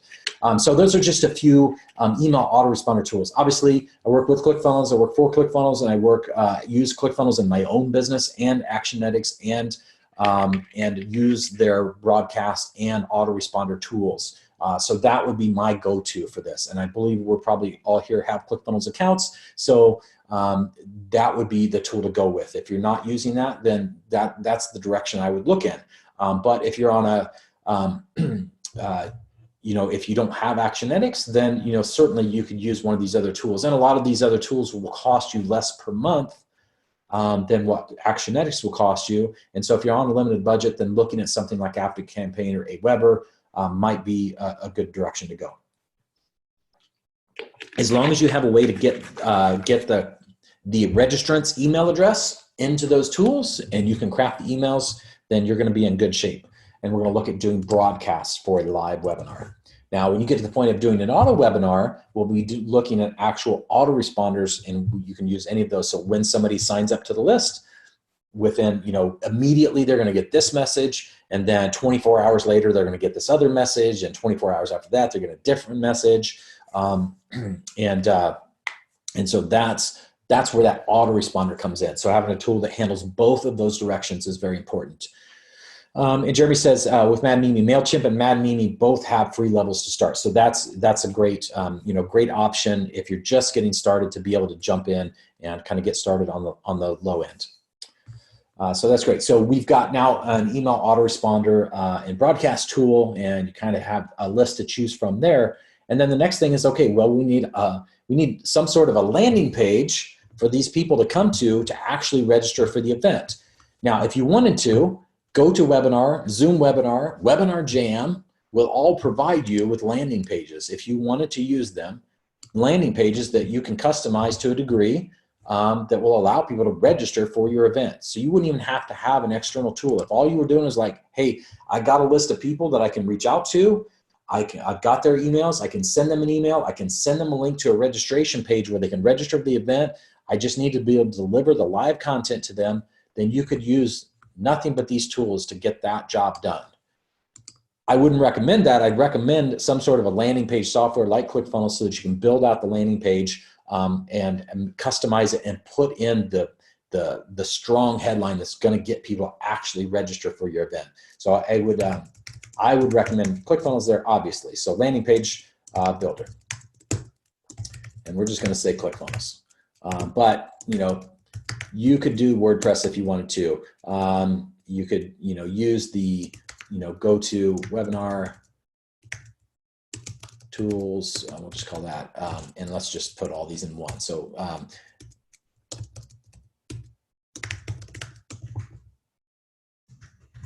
we'll just call this their registration tools. So we've got the, you need some sort of a landing page builder, whether that's ClickFunnels, WordPress, GoToWebinar, could be any of 100 different softwares that you can build a landing page on. Obviously, ClickFunnels is my top choice for very good reasons, and most of those being the simplicity of doing it. It's what we're going to cover in the rest of this course, obviously. So that would certainly, hopefully, be the direction that you would go down. But when it comes to mapping out your funnel and the foundations of it, what we're looking at is what kind of tools do I need to get the job done. It's like when you're looking at building a house, yeah, I need a hammer. You don't have to decide which particular hammer you need to know that I have the tools to do the job. You can figure that piece out later. We're just trying to map out, okay, what are all the materials that I need to get started and to head down the right direction. And so we need, we need a tool to deliver the content. We need a system to send emails to let people know when it's getting ready to start. We need some sort of a landing page builder to be able to collect that registration. So great. So we've got that. So and let's just say registration landing page builder, because that's specifically what we're talking about here is the registration landing page builder, because we're going to deliver this live webinar on another platform. The webinar itself is not going to be on ClickFunnels. It's not going to be on WordPress. It's not going to be, well, it is going to be on one of these tools, but these are just, we're talking about the registration here. So just because you bought ClickFunnels doesn't mean you're going to be able to deliver a live webinar. That, once they've registered, then they're going to get a thank you page that says, great, you've registered. But from there, it's all about the email and getting them onto this live webinar platform. But the next step is, okay, so we've got them to register. We figured out where the audience is at. We found a way to connect with them. We've got people to come to our landing page, our registration landing page, and register for our live webinar. We've delivered the live webinar via one of these vehicles, Zoom, GoToWebinar, something like that.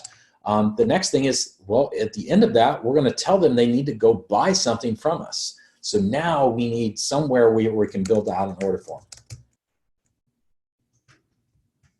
And that is where ClickFunnels is going to shine for us. And obviously what we're going to be building out. You do the same thing in other tools. You could build out, you know, put 100 plugins in place and do it in WordPress. You could do it in Kajabi. You could do it in, you know, Teachable. You could do it in, you know, all kinds of other course hosting platforms. There's like Gumroad. You know, there's a bunch of options here to be able to do this. Obviously, ClickFunnels is my choice, and I think it probably would be everybody's choice here as well. But that's what we're going to walk through. We're going to teach how to do this in ClickFunnels. But that's the next thing we need in the piece of the puzzle, right? We need to somewhere where we can actually build out an order form that's going to let somebody pay us money. And from there, then we need to figure out, okay, now we're going to deliver where we're going to host our course that we're going to sell. And this, again, I'm a huge fan of just putting this into a super simple ClickFunnels members area.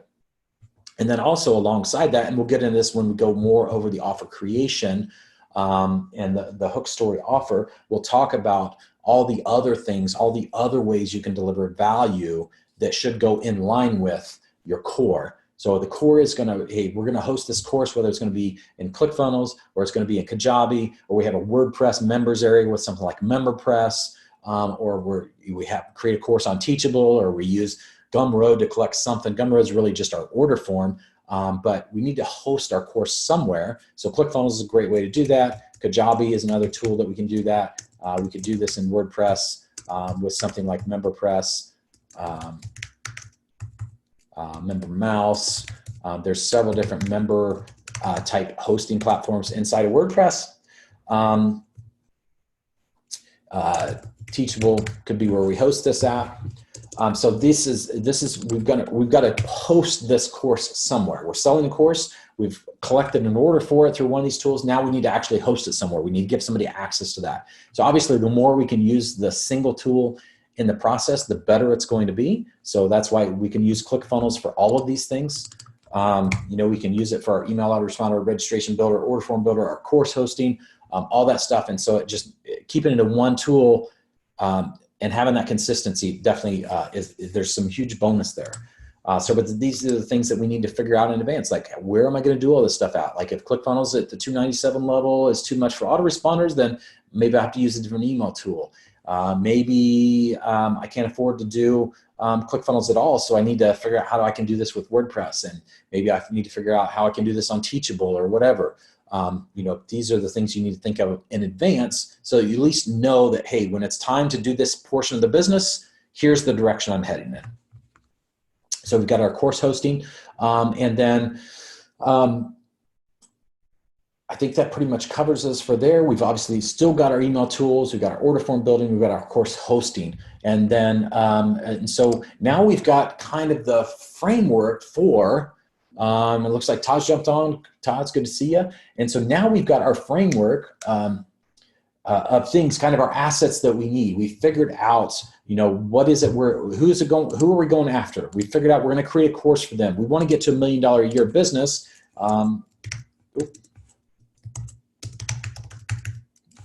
So that's, you know, $83,000 a month, you know, almost $3,000 a day, a little less than 3 sales per day. We're going to deliver that via, you know, we're going to be able to sell that number by doing some sort of a perfect webinar presentation. We've got our domino statement. We've got our secrets. And we figured out that we're going to do this via a live webinar. So here's some of the tools we can use. We also need to be able to send emails so that we get people to the live webinar and follow up with them after the live webinar as well. And then in order to deliver that live webinar, we need to get them to register for it. So we need to have some sort of a landing page so they can register. And then once they've attended the live webinar, we need to be able to sell them the product, which means we need to be able to collect the payments. And then once they've collected the payment, we need to be able to deliver the course. The other thing that we'll need it here is some sort of a payment gateway. It's great to have an order form, but if on that order form you don't have a way to collect credit card information, or you can't actually, you know, get that payment from them, then what's the point, right? So there we have options with Stripe. We have NMI. We have, you know, although we can't use it with ClickFunnels anymore, we've got Braintree.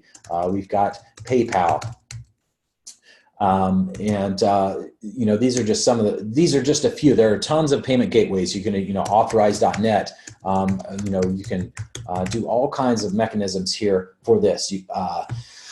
But the one that I use, the one that's easiest to get set up and going is Stripe. Works perfectly with ClickFunnels. Some business models you need to be a little careful with Stripe. You know, they're not huge fans of selling what they call pseudo-pharmaceuticals, supplements, things like that, although they have started to loosen up a little bit on that for certain businesses. But when we're talking about courses, Stripe is a good direction to go in.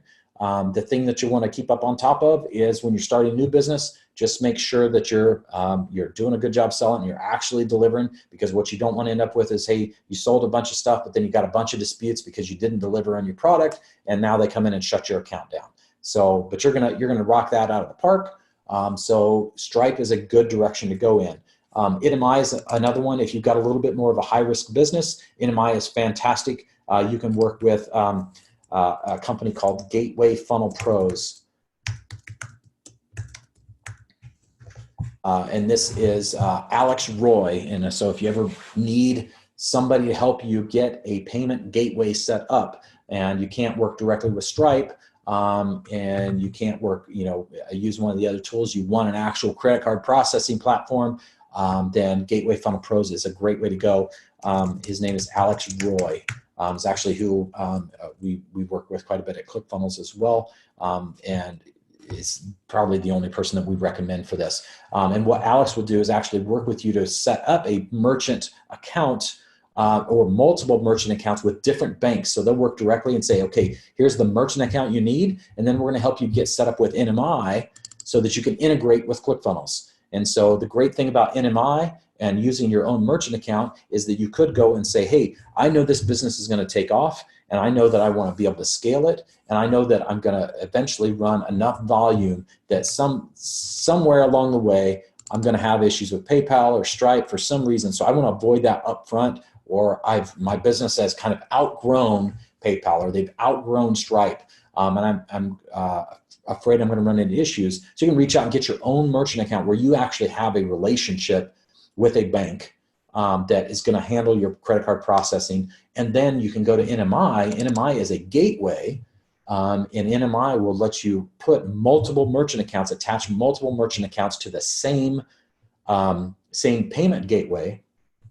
And they will then basically pass the credit card information from the gateway, which is Inimi, to your merchant account. The merchant account will actually collect the money from the person's credit card company, and then they will deliver that money back to you via transfer to your bank account. And one of the great things about Inimi is they will actually do load balancing. So if you ever get to the point where you're running $1 million a month through a business, the worst thing you can have happen is that for some reason that merchant that gateway or that merchant account comes along and says, hey, we had 5 disputes on your account last month, so we're going to go ahead and shut your account down. And now you've got $1 million a month that you've been transacting that all of a sudden you can't transact anymore. And if you've ever listened to Russell speak, he's actually talked about this. He almost went bankrupt several times, but one of the times was due to the fact that their merchant account came along and said, hey, you've had enough credit card refunds and disputes here that we're just going to shut down your merchant account. So they could no longer collect any money. And they put a hold, I believe it was a 6-month or a 12-month hold on the money they had already collected, which was at that point hundreds of thousands of dollars, and said, okay, just to keep things safe, we're going to hold on to this money for the next 6 months. And then once nobody else disputes it, we'll release that. Well, in the meantime, you got no way to collect money, and you can't actually take the money out you've already earned, so you're pretty much screwed. So what happens? If you're working with somebody that's running a large enough volume to have it make sense, you can actually work with Gateway Funnel Pros. They'll help you set up multiple merchant gateways, run them all through Inimi. You have one Inimi gateway in ClickFunnels, and then Inimi can actually load balance those transactions so that the first transaction goes through merchant account 1, the second transaction goes through merchant account 2, the third transaction goes through merchant account 3. So now you've distributed that money amongst different accounts. You've distributed the risk amongst different accounts. And if any one of them were to ever get shut down, you've got 2 others that you can continue to collect to, or 5 others, or, you know, however you want to do that. But that's one thing that a lot of people weren't aware that you could actually do, but it's a good thing to know, especially if you're servicing and building funnels for other customers, especially if you want to get into the higher volume, higher revenue, high scale things like e-commerce, where you might be transacting millions of dollars per month in revenue.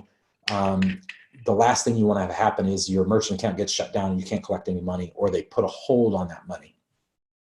So being able to distribute those transactions, you know, in 3 different accounts means that you've only got a third of your revenue ever tied up in one merchant account at any one given time. So you've always got availability in the other 2. And then if one gets shut down, you can load balance it out. So something to be aware of there. So that's how we collect our money. And so those are the kind of things we need to actually build out the funnel to be able to deliver the course, to be able to sell, you know, collect the orders, and to actually be able to collect the money. And then with each of these, you know, the whole point of Stripe is, you know, you connect your bank account to Stripe. When Stripe collects enough money, they send you a deposit. So every day you'll hopefully be collecting orders, and every day they'll be sending you a deposit straight to your bank account. So it makes it super easy. Same thing with NMI. NMI is just a gateway. You're going to have your own merchant account, and the merchant account will collect the money for you. Then they'll send you a deposit on a regular basis. PayPal, collect the money, goes straight into your PayPal account. Then you go into PayPal and you do a transfer from PayPal into your personal bank account or your business bank account. Braintree works in very much the same way. AuthorizeNet is kind of a gateway and merchant account all built into one. They work exactly the same way. They collect the money, they send it to your bank account. So it just works well. Let's see here. So that kind of goes through and covers the basics of what we need to look at. How do we build $1 million a year business? It's not going to go, we're not going into the nitty gritty details, the graphics and things like that. We'll get more into those when we get into the design component, like how do we make good looking funnels. We'll talk about the other tools we use. And you know, Aaron, I know, is probably using a lot of these things off the bat, which is, you know, things like, we don't have to get into Photoshop, but there's plenty of free tools that you can use to quickly create graphics. And there's, you know, you can go to Fiverr, you can go to a really good designer, you can build good relationships. There's Facebook groups that you can get into where you can have people that will help you out with the graphics so you can get good looking funnels. So we're not going to get into the nitty gritty of all the tools that go into this, but I wanted to at least cover today the highlights of how do we start thinking about our business and what are the assets and tools we need to start with. Domain name, get a logo made. Think about your business, craft your offer, and we'll go more into the actual full-on offer in the next session. But then start thinking about my presentation, start thinking about how I'm going to deliver this initially, and then how am I going to collect the offer. Is this all making sense so far? I think now's probably a good time to stop and see if there's any questions, anything that I haven't covered that you have questions about relating to this foundations. Or if there's anything that I've covered that wasn't quite clear, if there's anything that I can answer, that would be great. So feel free to unmute yourself and throw hands up or whatever and see what we can cover. The only question I had is on the payment gateways. Which ones are available inside of ClickFunnels? Because I only really knew of Stripe, PayPal, and then Apple Pay. Are there others? Yeah, so NMI is an integration that's inside of ClickFunnels. And so Stripe, so Apple Pay is actually a part of the Stripe. So the only way you can use Apple Pay with ClickFunnels is when you have a Stripe account. And then they have the new PayPal B2 integration, which makes it a direct integration there. NMI is the other one that I would recommend. NMI is actually, it's been around for a long, long time. So they actually have another tool that is based on NMI, but it's called Easy Pay Direct. So we have a direct integration in ClickFunnels with Easy Pay Direct. They both, on the back end, they use NMI. So if you have an Easy Pay Direct account, you're behind the scenes without even knowing it, you are using NMI. And we have integrations for payments if you were using Ontraport.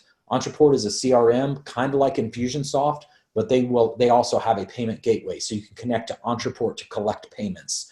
and send them through the API and they will collect that money. Through Ontraport and through Infusionsoft, you have tools to connect with directly like Authorize.net. So those two act as a payment gateway. Authorize.net is also a payment gateway, but it has kind of a merchant account built into it as well. Or you can bring your own merchant account. But you can use Ontraport or Infusionsoft as a payment gateway inside of ClickFunnels. And ClickFunnels will collect the credit card information, send that to Ontraport or Infusionsoft, and they will actually collect the money. So that's where Infusionsoft and Ontraport are a little bit different. They have two ways that they integrate with ClickFunnels. One is as a payment gateway. The other is as a CRM or an email autoresponder. So those are a couple of others that that I know people use. So if I were to set up Infusionsoft, let's say I would set that up through the payment gateways, and then also then within the product, then it would come up and I would see it there as an option. Yep, absolutely. And if you're using Infusionsoft for other things like sending out email sequences, you'd actually set it up twice as an integration in ClickFunnels. Once in payment integrations, and then once in your other integrations. So you would set it up to be able to deliver emails, but also set it up to deliver payments. You don't have to use them both, but if you want to be able to collect money through Infusionsoft, you have to set it up as a payment integration. And you may say, well, I never want to send emails through that. I'm going to use Actionetics for that. So you would just have it as a payment integration. But most likely, if you're using Infusionsoft to collect money, you're probably also going to use it to collect emails and send emails. So you want to set it up both ways. Because I see people in the groups all the time who are in foreign countries and they either can't use PayPal or they can't use Stripe. So then could they use something like an Ontraport or Infusionsoft and get to it that way? That's a great question. I'm not 100% certain on the rules that they have around, but most likely they probably could. Those Ontraport and Infusionsoft tend to integrate with different payment gateways, and they might have other options that are more international where they can collect the money through those. But that I've not actually ever used it for a customer that's working internationally like that. Yeah, I was just curious because I see people asking that all the time, and I thought nothing else. I can just say, go check these things out. Yeah. I certainly wouldn't. The thing about Infusionsoft, it's not inexpensive. So usually that's going to be your higher end client that's already got a pretty good sized business that probably already has their own merchant account that you would just go to NMI. And so that's Infusionsoft is more for those that, hey, I'm already using Infusionsoft. Okay, great. We can work with that. And same with Ontraport. Generally, that's going to be somebody that's already got a pretty good system built in Ontraport, and they just want to keep using it to collect money. They've already built out, they've already got funnels working somewhere else that's not using ClickFunnels. I just want to I want to use ClickFunnels now. How can I continue to use the tools I'm already familiar with? Okay. Yeah, unfortunately, ClickFunnels doesn't have a ton of integrations that work with a lot of internationals. I see that come in a lot as well. There is Stripe Atlas, which helps a little bit. So you can work with Stripe that way, but it takes more documentation. So they have to kind of prove that they build a business and they have all the proper credentials and everything in whatever country they're in. And it's still limited to some degree, but it's generally not one. Most often the people that are in the groups that are saying, hey, I'm in Zimbabwe and I can't use Stripe. How do I make this work? They generally are just getting started. So they're going to struggle to get a payment gateway in the first place. So it's, so that makes it a little tough. So then it's, okay, well, if you can get PayPal or you can get partner with somebody that's already got, that's got a PayPal account in, especially a PayPal business account, that you can partner in business with, then that's probably your way you're going to have to get started, at least with ClickFunnels. Okay, cool. Any other questions I can answer? I have one regarding like the email autoresponder, and I'm sure you're going to get into this later on anyway, but sure. Like, cause like I'm setting up like my personal website, like through ClickFunnels. And like right now I have just like if they want to contact me just like through the submit form, and then where does that information live? Like I've seen it under the contacts tab, but it's kind of like, do you get notified when people do that? Like how do I, like if someone goes to my website and signs, up to chat with me, like how do I collect that information? Sure. Yeah. Let's actually jump in here. See if I can jump into, so let's say I'm going to pull up my own contacts in my own ClickFunnels account here. So I'm going to go into my contact here. So this is a person, they've gone in, they filled out their form. They're now created as a contact in your system. So if you've got a custom form, if you're using any custom form fields inside of ClickFunnels, that data is going to go into, if you click on the general info tab and then scroll down, it's going to be under the additional info column. Okay. So you can see it here. Okay, I've seen that. And then does ClickFunnels give you like a notification when someone enters their information, or is it kind of like up to you to go check it periodically? They can send you a notification, but it's up to you to set it up to tell them to do that. So the other thing you would want to do is if you go to your, say you've got your form, when somebody submits that on your automations tab, or even you can attach into, if you're using the 297 plan, you've got access to follow-up funnels. You can actually have an action set on that follow-up funnel that is to send a notification. And what that does is anytime somebody submits that form, ClickFunnels will send you a notification. You put in what email you want that notification to go to, have it sent to you, and it will just say, hey, so-and-so, a new contact was created. Here's the data they submitted, and it went into your ClickFunnels system. That way you at least get some sort of email that they filled out the form. Okay, but that's only on the 297, not the 97? You can actually use it on the 97 plan as well, in the automations tab. Automation tabs. Okay, cool. Awesome.